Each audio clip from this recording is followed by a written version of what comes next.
And now, ladies and gentlemen, we come to the last segment of our evening, and we're really honored to have in the house our two mayoral candidates. And so, will you please welcome them as they make their way to the stage right now? Mayor Steve.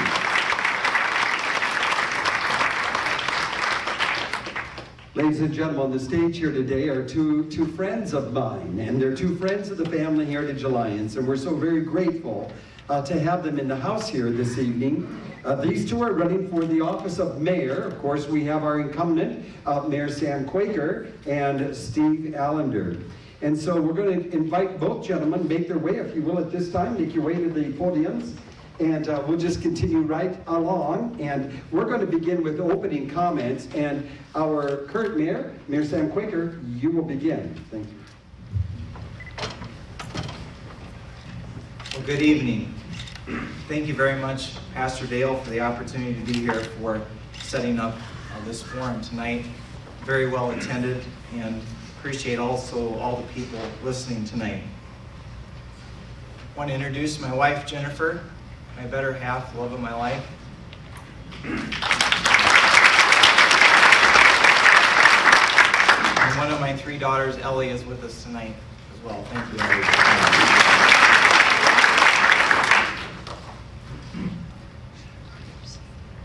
I have my education at the University of South Dakota in Vermillion.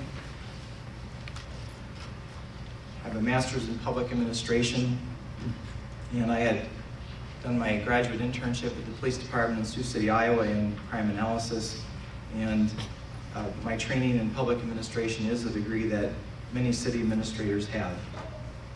I married the love of my life, Jennifer, in 1999, and we moved to Rapid City. She is from Lead, a daughter of Wayne and Bonnie King of King's Grocery. My central idea is that people matter more than anything else. And the basic problem in leadership is the formulation of the central idea to be achieved. If you get the center right, the circumference takes care of itself. My vision is for city government to operate like an iPhone. If you tap on it, it should respond quickly and effectively, not the iPhone 6. I hear there's problems. And as a leader, it is my vision to empower people. Most of the ideas for improving city government have come from our citizens, employees, and city council members. I appreciate your past support, and I hope to earn your support again in June. Thank you. Thank you, Mayor. And Steve Allender. Thank you, Dale. Well, my name is Steve Allender. I am currently semi-retired. I was born at Ellsworth Air Force Base. My dad was in the Air Force, and was born the same week with Jim Hansen, who's standing in the back of the room. And so our moms were in the same room. We were roommates for a couple days in the nursery. And so technically, I think it's possible that we could have been switched, and I might really be Jim Hansen. So after my dad retired after about 9 more years in the Air Force, we moved to Belle Fourche. I did most of my growing up there. Met my wife there in high school. Shirley, she's over here tonight. And I didn't bring my kids because they have something more important to do. But with us is my sister-in-law, Chris, and my brother-in-law, Russ.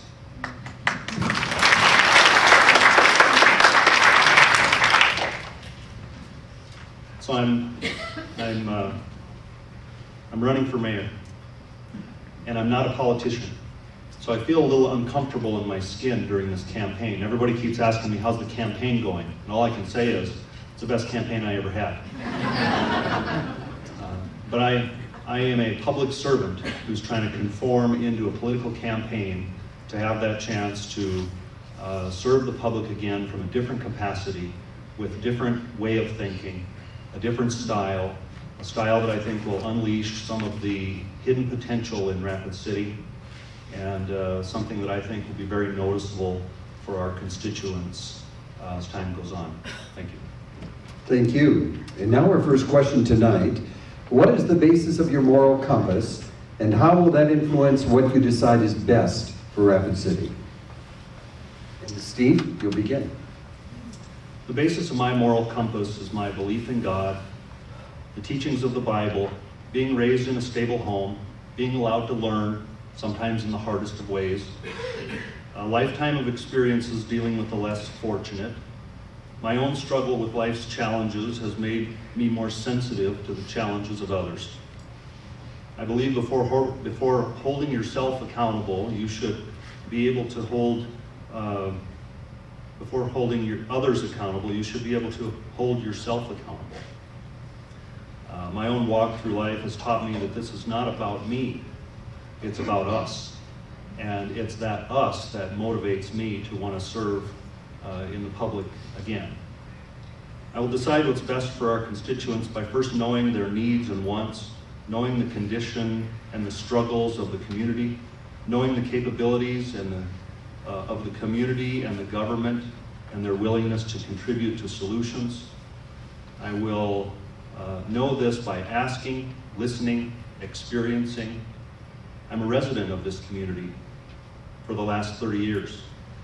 And to be a good policymaker, I must stay in touch with the community that I live in.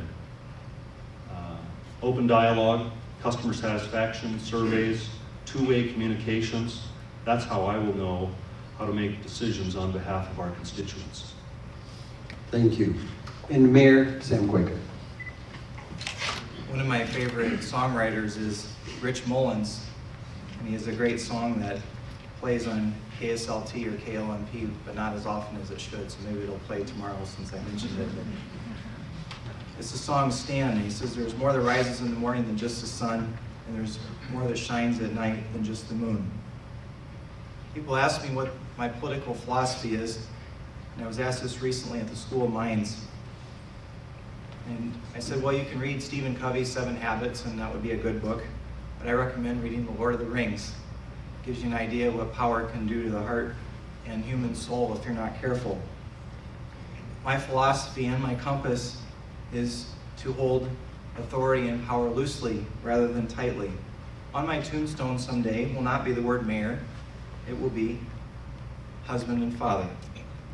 Martin Luther King once said that peace is not the absence of tension, it is the presence of justice. It caused tension when I helped expose the landfill fraud and demanded an investigation.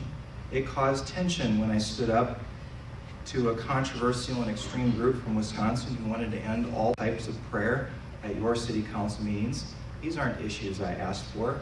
These aren't issues I wanted. These are issues that came to me and I had a choice.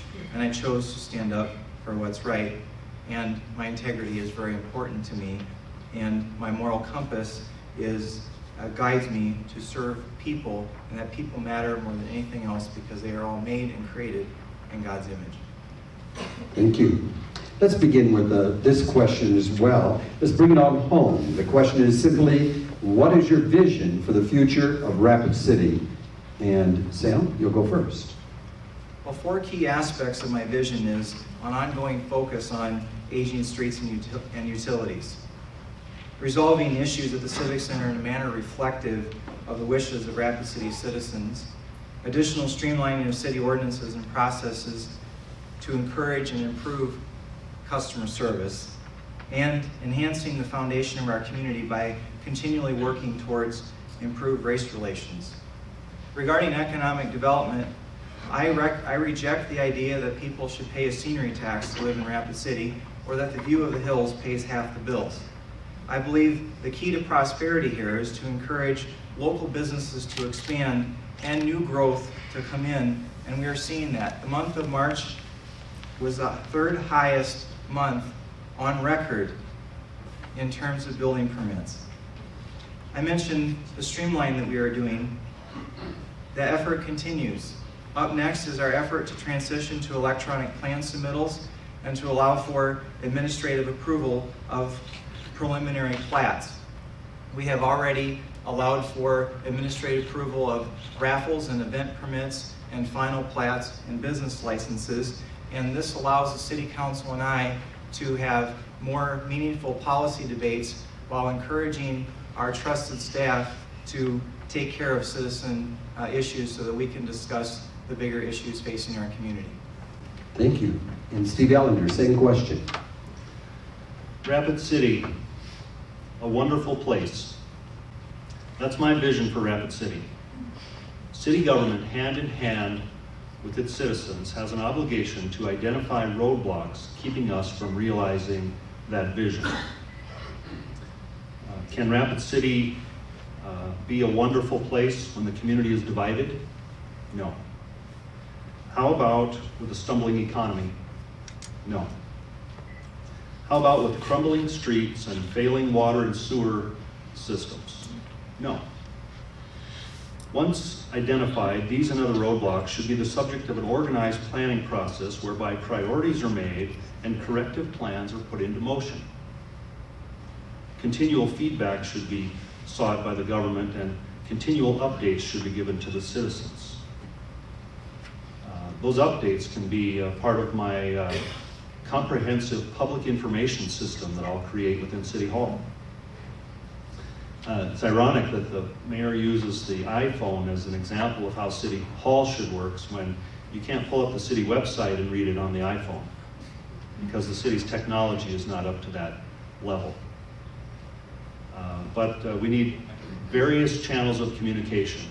We don't receive news today like we did 20 or 30 years ago. There's no more Walter Cronkite giving you one news session every 24 hours. It's through the internet, it's through newsletters, email, it's various forms of communication. You have news updates every 5 minutes if you choose, and the city should be able to be some of those news updates. I want to engage the youth in Rapid City and get young people today, who, by the way, these 20 and 30-year-olds of today are some of the smartest people I've ever met. Just like I needed one more excuse to make me feel less needed around here. Thank you. Thank you. And now we come to our final thoughts, and we'll begin with you, Steve Allender, for your thoughts. I want to be mayor of Rapid City because I love this community. I've seen the best and the worst of it. I raised a family here, had a 30-year career here, and I know the potential that it has. I strongly believe that our economy needs attention. We can't focus on the indicators that make it sound like everything's okay when there's more work to be done. Local government should be the purest form of representative government of all the forms of government. It should also be limited, and in its limited status, still be able to provide good policy and decision making. There are tremendous opportunities here, and I think there are leadership opportunities here with the City of Rapid City. I will not politicize the workforce. I will not let those employees feel the weight of politics on their shoulders. I want the citizens, everyone in this room and everyone listening and everyone home doing something else, to be able to have confidence in local government. Thank you. Thank you. And now, Mayor Quaker. I want to thank all of you for being here tonight and all of you who are listening in. One of the most powerful experiences I had in my time as mayor and perhaps in my life was in the fall of 2011 when I had the privilege of meeting with a number of local officials from the Sudan who were here on the State Department exchange program. We are in a beautiful setting on the west side of town, and I remember somewhat naively asking the UN interpreter, could you ask him what form of government they have? And the UN interpreter kind of smirked, and he said, he was very friendly, but he said, well, Mr. Mayor, I can tell you that, it's called King of the Hill. And some of the folks that you see here probably will not be alive in a couple of years. And think of it, local officials putting their pants on the same way in the morning, just like you and I, and have families, are probably no longer living today because because of the system of government that they live in. I want to earn your vote. It's such a privilege to be your mayor. It's a privilege to serve. I want you to be able to come up to me and not wonder whether you can come up to me. I want you to be able to call me, and although you might not be able to pronounce my last name, you can call me Sam, and I will answer your question. And if I don't answer it to your satisfaction, it will be because we have tried everything to try to answer the question. I think it's very important that and the light turned red. I ask for your vote on June 2. Thank you. Okay. If I may ask Mayor Quaker and Steve Allender, if you'll take the microphone and come back to your seat. Appreciate you doing so. We have several additional questions that we would like to ask of you here today. There we go.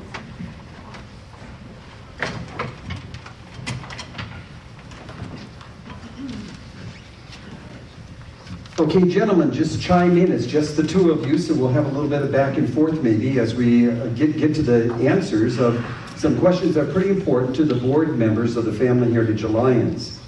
First of all, we heard in the City Council forum just a few minutes ago the issue of race relations. So we want to begin with this question. What are your thoughts on the current state of race relations in Rapid City, and how would you affect any changes going forward? It's terrible. I think it's worse today than it was 30 years ago when I started working here.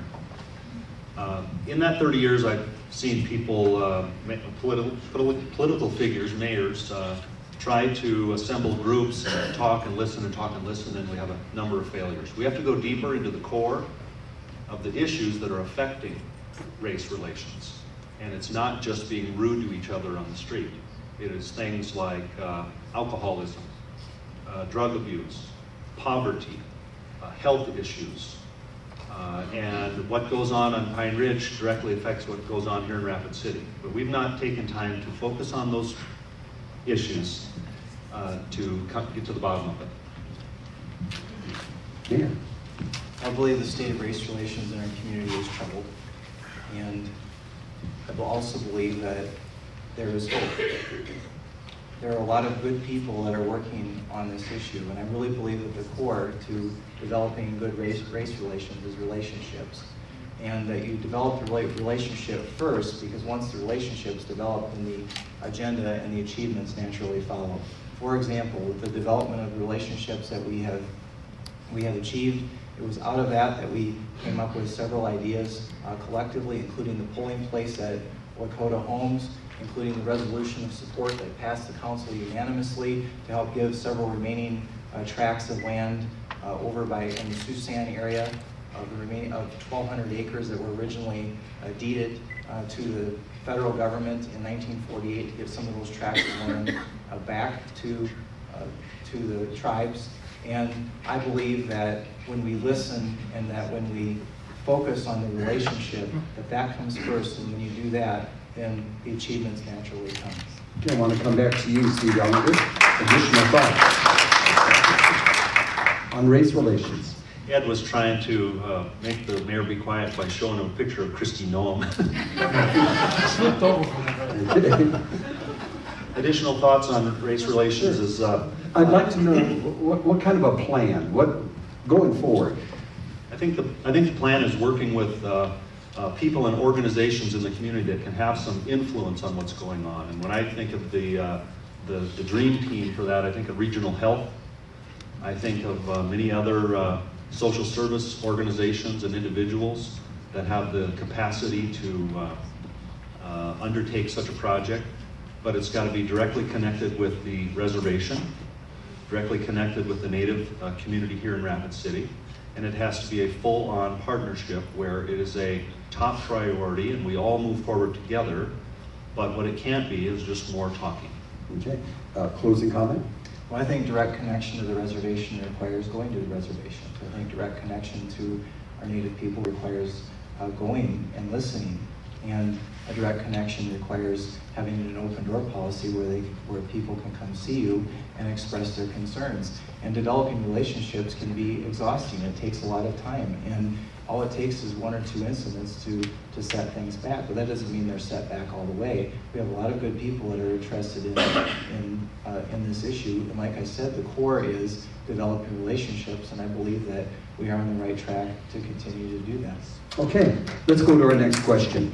In retrospect, how would you have handled the recent controversial Civic Center expansion project differently? And share your vision for the immediate and longer-term future of the Civic Center. Who would like to go first?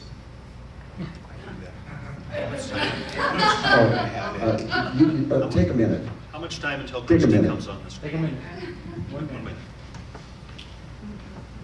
Well, first of all, I and the City Council empowered 5 groups of people to help come up with a vision. We had the Civic Center Board involved, we had the Civic Center Futures Committee, we had the Civic Center Youth Committee, we had the Finance Committee, and we had the Civic Center Executive Task Force.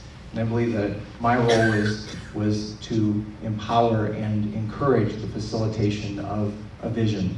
I went to my friend and mentor, Don Barnett, Mayor Don Barnett, and asked him, what do I do? And he encouraged me to do what he did in the early 1970s, is encourage the development of a vision and then bring it to a vote of the people and embrace the result. And the election didn't go the way that I was hoping it would, but I am embracing the result. I'm appreciative that the people of our community have spoken. I respect the result, and now we're headed down the path of a 4-pronged approach, a less expensive plan to address the Americans with Disabilities Act and related code issues, and also to facilitate addressing the issues relating to marketability and making sure that we're impacting the existing events to the least degree possible. And I see Congresswoman Noma's on the screen as well. But Steve, your thoughts on the Civic Center situation. You actually entered the mayoral race after the Civic Center vote by a few days. And I'd like to hear your thoughts on that whole thing. Sure. Well, I believe that in retrospect, the Civic Center expansion plan and all that it encompassed was a massive failure. I believe it was a leadership failure. We planned for 3 years to build this Civic Center. And so no time in the first year was any public communication other than a city council meeting discussion perhaps. There was no attempt to push information out to the people. Same thing for the second year, same thing for most of the third year. But about 90 days out, we started hearing about things because there was a presentation at the council meeting, there was a vote coming up, and so on. So you just can't take the largest proposed purchase in Rapid City history and put it in front of the people with 90 days notice and have them feel good about it. There was not enough communication. There was plenty of committees and they all knew what was going on. But the other 69,970 people who live here didn't. And so I predicted the vote was going to be bad. I thought the whole plan was done incorrectly and there's a better way to do it. Okay, let's ask one final question. This is a tough one, maybe a tough one, but relate a couple of good things your opponent has done. Let's start with Sam. A couple of good things your opponent has done. Well, that's a great question. And I would say one of the very positive things that Chief Allender did was assisting with the cleanup of Rapid Creek. And it was very positive, and I would say that another was starting the street crimes unit, and that's also been very positive for our community and continues today. Well, I think Mayor Quaker has been the new face in City Hall. He's a different type of politician where he's always happy to shake a hand and make someone feel welcome when they show up. And also his his outreach to the community to the Native American community has been a good effort. Going to Pine Ridge a number of times and making relationships with the politicians there. Something that I don't believe has been done before. Okay, ladies and gentlemen, we have a choice on June the 2nd when it comes to our mayoral candidates. And like I mentioned earlier, I have 2 friends on the stage with me here tonight. They're friends of yours and friends of the Family Heritage Alliance, and it's been an honor to have had them in the house. Let's thank them for coming tonight.